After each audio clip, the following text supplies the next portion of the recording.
Welcome to the Q.A.C. Team Podcast Series with your host, Charles Luttrell. Our series features leaders and business owners in your community discussing the customer experience, employee satisfaction, and performance improvement. Our series will help share strategic ideas for coaching and mentoring through mystery shopping in a post-pandemic economy.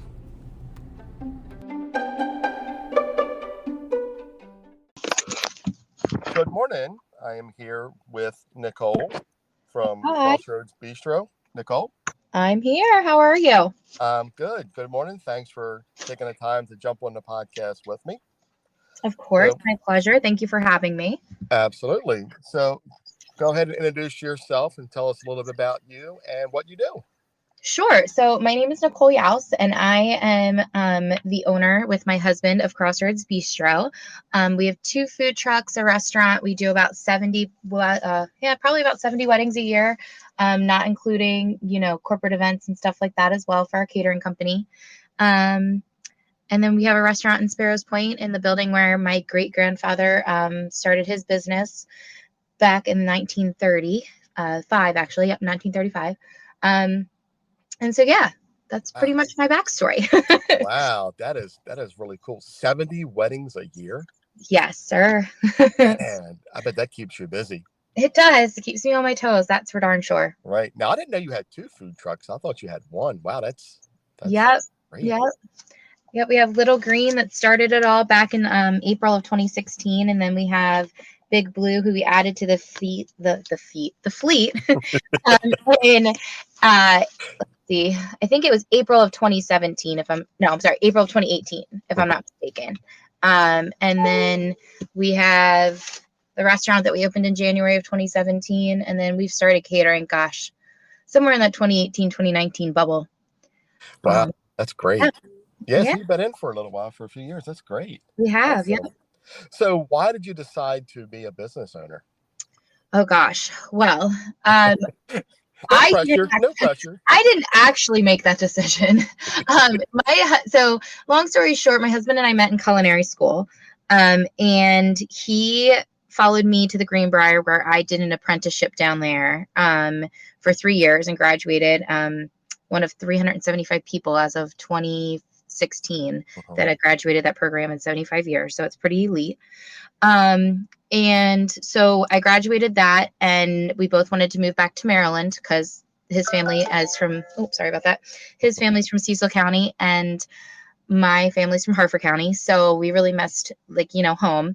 Yeah. And he was like, what do you want to do? I'm like, I don't really know. I just want to graduate. Like, I'm so focused on graduation. Like, you can do whatever you want to do. Like, and I'll follow you because you followed me for 3 years. Right. Well, he did a project on a food truck. Oh my gosh. That's my reminder for our call, by the way. So he did a project on a food truck in college. And the next thing I know, him and my best friend from high school were sitting at dinner one night. And she was like, you guys should open a food truck. Food trucks are so popular in DC, blah, blah, blah. And the next thing I know, he is slapping down a food truck that he wants to buy in front of, or actually have built in front of me, and saying, what do you think about doing this? It's not too super expensive. Like, could we do it and see how it works and blah, blah, blah. And so I wrote him a check for the majority of my savings account back then, which was like almost 20, I think it was like 15.5. And I wrote that check to him, and he went and bought a food truck. And the next thing I know, 2.5 months after graduation, the food truck ended up in my parents' driveway, and I haven't looked back since. That is great. That's awesome. Yeah. So you put faith in him that this was going to work. I did, because you've probably never seen or met my husband, but he's the ginger. If you're ever at the big blue truck, that truck's his. Okay. And he basically is one strong and hard-headed guy. It's one of the best things I love about him. When he gets hooked on something, like, watch out.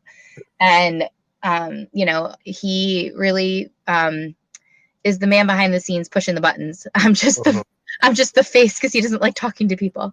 Okay. Because that works out. And he was like, I think we can do this. Like, and he was super passionate about it. And he, again, had done pretty much anything I needed the past 3 years before that, when I was in that apprenticeship, because it's not a paid apprenticeship. You work your 40 hours or even overtime. So some weeks I'd work 50 hours on the clock. And then you have to do all of your show work off the clock, but they provide all of the, food ingredients. So you're just providing any equipment that like isn't in the hotel that you want to use, Okay. and then your time. So, there was weeks that I might be at that hotel 100, even 110 weeks or 110 hours a week. So, we pretty much slept and then lived there. Right. So I trusted him. He had my back for those 3 years. So, but the ongoing joke at the hotel was I wasn't going to give him that check until he put a ring on my finger. So he did my an engagement ring. We were engaged when we purchased the truck. But yeah, long story short, we took a leap of faith, and I'm proud of us. Because it's something, and honestly, a lot of people don't know this. I just turned 30 this year, in March, and my husband turns 30 in April of this upcoming year. So we're a year difference. And when we opened the food truck, we were 23 and 24. Wow. So young. So young, so green. Had no idea what was going on. And so it's crazy now when people find out, like, oh my God, you're only 30. I'm like, Right. yeah, I'm only 30. They're like, we knew we're looking to retire early and get out of this. Yeah. They're like, we knew you were young. We just didn't realize how young you were. I'm like, yep. Mm-hmm. Yep. We were those idiots that thought it was a great idea at 23 and 24 to open a business. Here we are. But here we are. So, you made it work. We did. We still do. We still do. Yeah, that's great. That's a great story. Yeah. I'm it's so crazy. glad I got to talk to you and get that out, because that's, for two people to stick it together and really work through, especially a restaurant, let alone a food truck, that's commitment, It is. Yeah. And I tell a lot of my friends, like, jokingly, I'm like, yeah, don't open a business with your husband. Yeah, only because, like, I'm sure I haven't really, gotten to talk to you. So this is probably a weird personal question, but, like, are you married? I'm divorced. Okay, perfect. So, like, imagine being freshly engaged. We are freshly engaged. We moved back into my childhood bedroom at my parents' house because we but we spent all of our savings from, all of our hard work at the Greenbrier onto the food truck. We didn't get a business loan. We like had like a basically like it was like a $2,000 monthly payment for the remainder of what we didn't put down on it. Okay. And so, like, you're engaged, you're moving into your childhood bedroom with your fiance. We got married. We opened the truck in April 4th of 2016. We got married in October 15th of 2016. So, like, we weren't really married yet. My parents are very Catholic. And so, like, they kind of were like, not happy with us living in the same bedroom, much less like the fact that we had lived in a house together in West Virginia. So, like, the dynamic is crazy. And then on top of it, like, you're planning a wedding, which is stressful alone. And then on top of that, like, we were running the truck, and then the truck was doing so well that when we were approached by my uncle to rent the restaurant space out, then we were trying to essentially, by the bootstraps of the truck, earn income, open the restaurant, which is a lot of, you're starting with nothing. Basically, I got a building with 4 walls. I didn't have a single refrigerator to put in here, or anything like that. So, you turn around and you're trying to go through all of these stressful things with the person you love. So I always tell people, I'm like, Dad, don't open a business. Like, I love him to death. I do. And we wouldn't be where we are without, like, each other, but it's very stressful. I can imagine. Yeah, there were many times where I thought I'd be sitting where you are and be like, gosh, darn it, we ruined our marriage just to have this business. But I would say within the past 2 years, my team has really stepped up to the plate to give us some more family time. So that's super awesome of them, and the fact that they understand, like, hey, like, you can't be mom and dadding us. Like, yeah, good cop and a bad cop in this situation. Like, we're a unified front. Right. I read this article last night. I'll have to share it with you. I'll send you the link. It talks about from the beginning of, so you want to open a restaurant, and it goes to and it basically, the article is, you are a dead man walking from doing this. And if you are not prepared, you know, and that's why I love interviewing and talking to people, because there's so many success stories out here like yours that it's amazing, because I hear all the negative of the failures, but yet all the success stories. Yeah. You know, and it's awesome, you know. Yeah, I'm with you 100%. Yeah. And we definitely like stay humble. Like that's probably one thing that Brian and I have really like always, like, we're still the ones washing dishes. Like this morning before we got on this phone call, I not only checked in the soda order that I mentioned, but I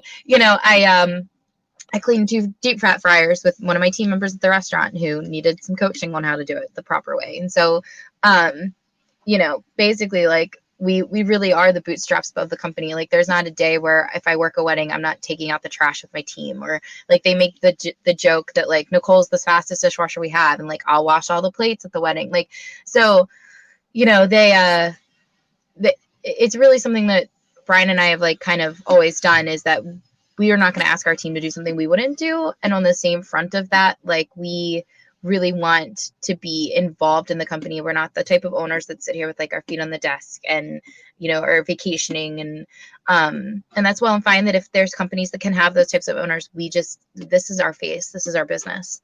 Right. Absolutely. So we want to act like that, you know? Yeah, absolutely. Yep.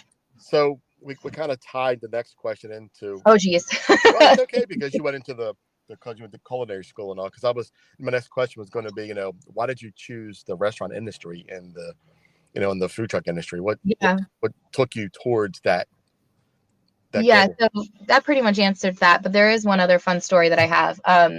Like for me personally, I've never actually asked my husband that question. That would probably be a fun thing to do. Yeah, what to do a part 2? Yeah, we might have DJ wants to do a part 2 as well. Yeah, we might have to do a part 2 with Brian here. Brian, yeah. But so for me, I went to Catholic school growing up. I went to St. Margaret's from pre-3 all the way through to grade 8, and then I left St. Margaret's and I went to not the feeder school, John Carroll, but I went to Notre Dame Prep, and so, which is an all girls high school in Towson. And when, you know, you're at NDP, they're really like, you know, pushing college and pushing career paths and, you know, super on like women empowerment and all that kind of stuff. And I just knew that I wanted to go to culinary school. Like I can't explain the feeling of like wanting to go to culinary school. So my mom was a nurse, and she had pretty much always told me like, Nicole, you'd be a great doctor. Nicole, you would be an amazing nurse or a doctor. Like you really should be a nurse or a doctor. And like, I have friends that, you know, went to veterinary. She's a vet. We're just gonna go with that. And it's Monday morning. It's Monday morning. So she's a vet, and she was talking about all the years that she was going to have to go to school. And then one of my other friends, the one that actually named Crossroads, Irene, she became a lawyer. And so I was like listening to them talk about all these years of schooling they had to do. And I'm like, I don't know that I can do that. Like, yeah, could I do it? Absolutely. I could push myself. I could do it. But did I want to do that? You know? So I fought with my mom. My mom actually works for me. Tenfold part of the story. My mom actually retired from being a nurse and now works part-time on our team, helping us be better, I guess is the short and thin of her job description, is to just make Crossroads better. Great. And so I made her come to an open house. And at the time there was a culinary school in Baltimore called Baltimore International College. And so I made her come with me to BIC, and we went to an open house, and she told me in the parking lot that she was going to do what I wanted and let me go to culinary school. And she basically said, like, I know I fought with you for all these months and these years, but like, what you don't understand is I want the best life for you. And that track of life is a very hard one. And I saw how happy you were when you walked in the door there. And I saw the joy on your face when you know, you were talking to the chefs about the cooking techniques and using French words that like I took French in high school and I don't even know those words.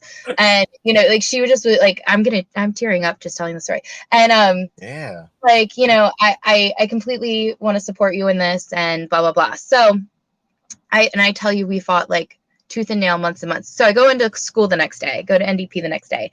And my college counselor, like I had a meeting, like, don't know how like life aligns like this, but I had a meeting with the college counselor and she was like, so are you still like, kind of giving me the workaround? She was like, are you still actually thinking about culinary school? And I was like, actually, my mother just approved that decision yesterday, so I no longer need your help. I'm going to Vic in the fall. I already got accepted. Like, mom's working on the FAFSA loan today. And the lady just looked at me. I was like, are you serious? You serious? And I was like, yeah, I'm dead serious. And at the time, it was a 4-year college. You could get your bachelor's degree from it, which I was planning on doing.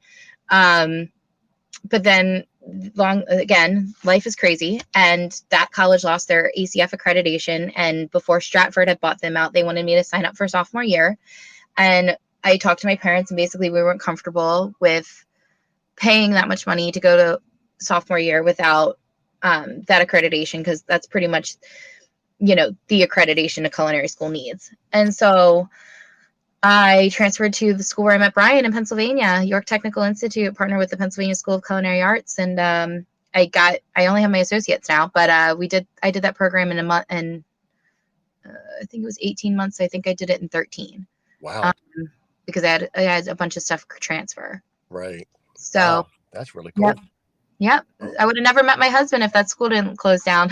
Yeah. See how the universe just shifts and puts things in your direction.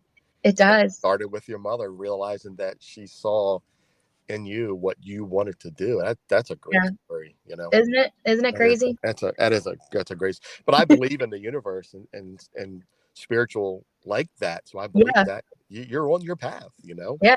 That is awesome. It's just crazy how things work out that way. Yeah. So I know you talked about in the space where your grandfather from 35. So how did you come up with the name Crossroads Bistro? What's behind that? Oh, geez. Okay. So my husband and I were lucky enough to work with a bunch of international students in West Virginia. We at the Greenbrier, they do I don't know how to explain it. Like it's like an international exchange program where if you went to a culinary school in let's say the Philippines, then you could apply to get your visa to come over and work at the Greenbrier for, a season or a year, however long you decided on. Right. And so we had been exposed to a ton of different cultures, everything from obviously the Philippines. We had a couple Indians that worked with us, a bunch of Mexicans. And so we, I befriended a lot of those, younger kids. They were so fun to me. And learning about their cultures was just awesome. And so when we had days off, we would take turns basically cooking, we would make family meal for our little group of friends. And so, I got to eat it was basically going to that country inside my kitchen in West Virginia. And so when we were coming up with a menu for Crossroads, we knew that we really wanted to do something called fusion cuisine, where our take on that was we wanted to take a cooking technique or flavor profile from one area of the world and combined it with one from another area of the world. So the first menu item my husband ever made was a Reuben quesadilla. So it's the, cooking technique of a Mexican quesadilla with the meat and the cheese, and the tortilla. But then it's also, got the German influence of the actual corned beef and sauerkraut and the Thousand Island and the Reuben, flavor profile. So it's delicious. It's still on our menu. I'm pretty sure there's a group of people that if I ever thought about taking it off would, me. And I'm afraid to do that. Yep. There's a couple menu items that I'm afraid to do that with. And so long story short, we made this menu and we sent it to my friend Irene, who was all gung-ho, the lawyer in DC, who was all gung-ho about us starting the food truck. And so I said to Irene, I'm like, dude, I don't know what to call this. And I'm toying around with our, what was going to be our last name, Youse. And do I call it something with our last name? And then I was I don't really like that. So we kept messing around. And finally she was like, Nicole, where do food trucks park? And I was like, on the street at an intersection. Where are you trying to get here? Just tell me what you're getting at. And she's like, right, they park at a Crossroads. And your truck is small. You've already told me the DC regulations make it be 18 and a half feet, which is very tiny and blah, blah, blah. She's like, and Bistro means like a small restaurant that specializes in something, and you're specializing in fusion cuisine. She's like, what about Crossroads Bistro? And I was like, I freaking hate you. Like, done.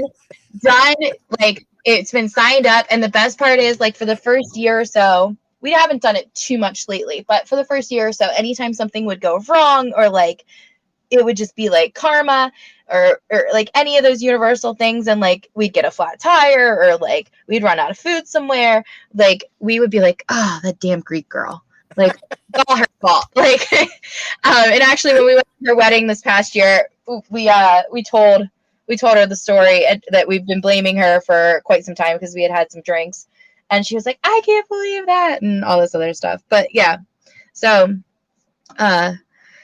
so the lawyer named your bistro. The lawyer, yep, my friend the lawyer named our business. Wow, that's pretty cool. Yep. That is awesome. And let's see, so you have 2 trucks, the location in Sparrows Point. Now, because you have so much going on, what are some of the challenges that you face doing this? Oh geez. Okay. If you had to pick 5, right? If I had to pick 5, all right. All right, hold on, let me think. 5.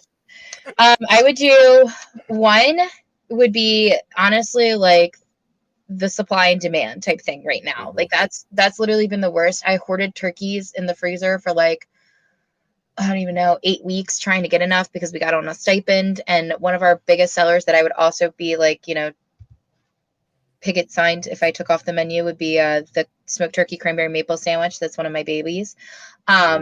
So like we already use a ton of turkey, and then on top of that, like we do Thanksgiving and Christmas meals that support children let me try this again. We support families whose children have cancer. Wow. An organization called Golden Fight for the holidays. And so like we use a ton of turkey for that. And then we had like a huge job from Amazon that they wanted turkey. And I had a huge job from BJ's Warehouse that they wanted turkey. And the next thing you know, through all of this, I'm like, oh my gosh, I'm not going to have enough turkey.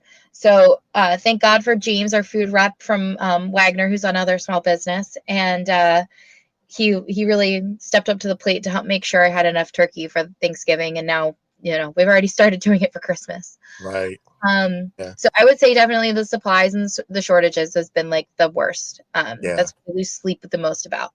Right. The second, if you had asked me about 6 months ago, I would tell you staffing. But in the last 6 months, my team has really proven to me that they've got this, and that, you know, I have a really great group of individuals that work with us, and I'm really thankful for that. Great. Yeah. So where we are right now, without us growing any further, we are good on staffing for right this minute. But I always say right this minute because, you know, this isn't their career path. So right. Yeah, absolutely. Right. And I have a bunch that are in college, and I get that. Right. So I would say that. And then the third, I don't know. 5 is hard. I would say like the next one is kind of a bunch of things like ripped up together. That would be my 3, 4, 5. And that would just be like, you know, being the business owner that's trying to market yourself and stay busy so that you can give your staff paychecks, but at the same time, not be so overwhelmed that you're sacrificing your quality and your service. Balance, right? Yeah. Yeah. And so like that would probably be like my 3, 4, 5, because we are great at doing what we do, and it's amazing that we do what we do. You know, my husband and I, most days from March until right about now, in between the holidays, we work 7 days a week. Now is where we kind of slow down and we get to take a few days where we're not here. Yeah. We're ghosts. We disappear. Yeah. But yeah, so I would say that, you know, we're making steps in the positive direction, but it's just also like, you know, you need the money to pay your staff. You need the money to keep moving in the forward direction and getting a better and a bigger place. And the joke around here is we just need 6 more inches. And so like, you know, it's just, yeah, I know you can take that however you want to take it. But you know, I've been saying for years that, you know, we need a bigger boat and things like that. But I just, you know, trying to balance how far do we grow and how far do we push ourselves, and Mm-hmm. where is the limit where it's like, okay, like we're good where we're at and we don't need to keep pushing, or Right. like we need to push to this little bit of a next level to get the dishwasher or all those types of things. Right. So when you get this location pretty much zipped up and running smooth, is there any thoughts of franchising maybe? I don't know. We've talked a touch about franchising. I don't know if we'd actually do it. I know on our radar, one of the trucks is a little older, and my husband is now answering for a trailer, which is another funny story because I wanted a trailer instead of the second truck, but he wanted a truck, so we went with the truck. Now he's telling me he wants a trailer. I'm like, I'm gonna hurt you. So, I know that that's kind of on the radar. The other thing that is on the radar is we'd eventually, and I say eventually because I'm trying to wait to see if this recession actually happens. But we'd eventually like to get a Harford County location, or maybe even like a Northern Baltimore County location. Just something bigger, seats wise and also like space wise. I know the perfect place. Do you now? Mm-hmm. Oh, well, you're gonna have to chat with me about that. Do you know where the old Einstein bagels and what was it? It's right there in the shopping center where the Where Sprouts is? Sprouts is. Yep. Okay, really? Yep. Einstein Bagels is no longer operational. And so was either is the next door. I forgot what it was. Oh my gosh. Where they sold turkey Boston and Market. rotisserie. Yeah, Boston Market, right? Boston Market. Yep. Both Yep. of those are gone. They're gone. Interesting. I'll have to I wonder if my friend that does commercial real estate knows about that. Right. And they're both together. It's one big place. So that would be perfect. help you expand, because you can knock the wall out and just take the whole thing. Yeah. And doesn't it have a drive-thru on one side and dining side on the other? And it does have a drive-thru. Yeah, see? There you go. I'll have to mention that at dinner tonight, as well as why the hell did you go to culinary school? That's terrible. I've been with my husband actually in about 2.5 weeks. It'll be 10 years. And I actually, honest to God, can't remember why he did. And I don't even know if he's ever told me. Nice. So I'll have to ask him. But okay. All right. I got my post-it note. Last question now. Yeah. How has the pandemic changed your business model? Because that's a question that everybody loves to answer, because I get it. Everybody has a different answer for this. It does. Yes, question does have a different answer. Yeah. Okay, so I honestly did not change much. I still did exactly what I've always done. I just amplified it. So, we've always been people that, like I told you about the Christmas meals and stuff that we give back to Golden Fight, so for Easter, because we didn't partner with them for Easter. So for Easter meals, the first year when the pandemic was crazy, I reached out to my mom's at St. Joseph's Medical Center, their hospital, and I said, hey, we want to feed all the nurses and doctors that are working on Easter. Because my mom had already told us she wasn't doing Easter. She thought she'd have to work. So, Brian and I are looking at each other like, well, and his mom worked every holiday too at the time. So we were like, this is dumb. Like, what are we going to do? Sit at home? Like, let's make this worth our time. So right. Our team actually volunteered. They each we had 3 meal. I'm trying to remember how we did this. It was like 3 shifts.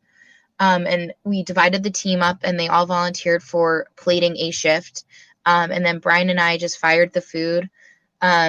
And we had an assembly line and we filled our transit 250 to the brim with boxes of meals to take to St. Joe's that first Easter. And so that gave us a ton of publicity and a ton of Easter orders. So that was awesome. Right. We already had online ordering, but I actually, again, the universe is crazy, had just signed a contract in January to March 1st, around my birthday, to switch our point of sale system to a better point of sale system for online ordering. So we switched to Toast like right as the pandemic was starting. And so all 3 locations, both trucks and the restaurant, all had online ordering capabilities. So that really helped. We kept a food truck at a brewery, even though it was closed. We kept going there every day that they would allow us, which ended up being about 7 days a week because all the other trucks booked neighborhoods and stuff. Right. So we basically ran pickups with Independent and their beer. So as much as things changed, we didn't change. We still did like everything we could possibly do. We still did catering jobs. We just did them differently. We packaged everything up.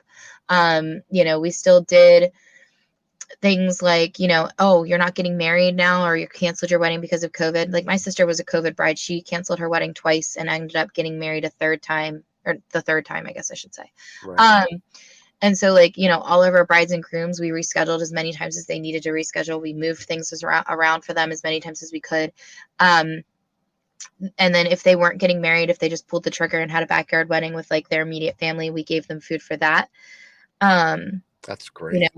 Because we couldn't refund all of our brides. Like we would have gone bankrupt if we did that. But we, did honor, the deposit just in a different way.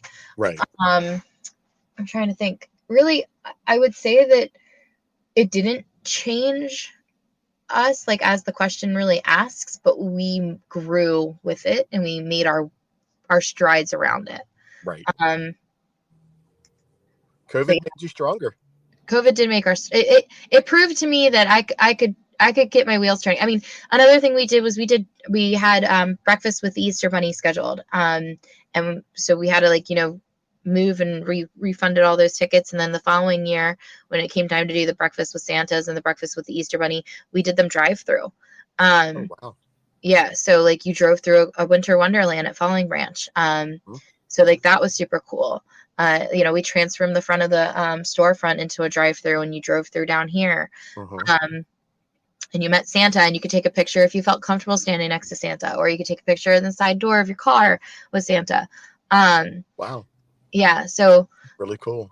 Yeah. It proved to me that I could figure it out. I had to think a little harder, but I could figure it out. And Brian usually looked at me like, you're nuts. And then after it was all said and done, goes, good idea. And I'm like, oh, thanks, sweetie. That's great. But yeah, I would say COVID actually kind of made us stronger as a company. Now, that's awesome. So now, what is the address of your our restaurant? It's 5200, so 5200 North Point Boulevard, and that's in Sparrows Point, Maryland, 21219. Awesome. And then how do we just follow you on your social media for the food trucks to know where you're at? Social media is the best. You can also sign up to get our weekly emails on our website. And then, yeah, that's pretty much it. We're at Independent Brewing Company a lot, and all of the other breweries in Harford County. But yeah. You know how I saw you? Oh gosh, how? I was driving down a road and the truck turned my head. I'm like, Crossroads Bistro. I know them. but I've seen them. Yeah. I gotta talk to them. Yeah. So Little Green has a super cool rap about that encompasses that fusion cuisine idea where it's like the United States is like our hometown and there's a star where Maryland is. And then our actual business name is written across the United States, but then it's on a globe, and the globe has starbursts colliding as to the fusion cuisine idea. The globe is what stood out to me. That's the first thing I saw. Yeah, so we actually have a mural on the side of the restaurant painted of that that a local artist did. Awesome. And then Big Blue has pretty much the same worldwide logo type thing on it. But we didn't rewrap that whole truck yet. Right. We just decaled it. And now we're in a debate if we're even going to actually rewrap it, because that's the one that Brian now wants a trailer to replace. So right. That's awesome. So yeah. I will be finding some time to make a visit to your restaurant, eat some of this wonderful food that we have talked about. You should definitely. The restaurant menu is double what the food truck menu is. And there's awesome things down here that we don't have on the truck, so we might just run them as specials. So Right. Yes, that's the thing. You start talking about food, you're making me hungry. I'm like, I'm sorry. I know down there now. It's close to lunchtime, so it's okay. We timed this interview perfect. Well, Nicole, is there anything else that you want to mention or bring up, or? No, I maybe just a plug for all small businesses. just support them. It's the holiday time of year, and after this we go slow for about 2 months. So, you know, anything you can do to support a local business, even if it's just sharing something on Facebook or tagging a friend, and something on Instagram, you know, anything you can do just to shout out somebody that's local. I promise you, as small business owners might not be able to acknowledge you every time, but we see it and we appreciate it. That's very good, because that's something I do a lot now, is I'm trying to follow as many restaurants and food trucks as I can. Yeah. And as I grow, you know, my following, I'm pushing out shares and stories for people, you know, to really broaden and get them out there so they can get seen and grow their business, you know. That's just it. Like, that's the power of social media, you know? Yeah, absolutely. Yep. Well, Nicole, thank you so much for spending the time with me. Great interview. I loved it. Good. I'm so glad. Can't wait to meet you guys. Maybe we can get Brian on here to give a part 2 of his side of it. And can't wait to come down and get some of the food. See how different his story is to yours, right? Yeah, right. I'll stay silent. I'll let him do the talking.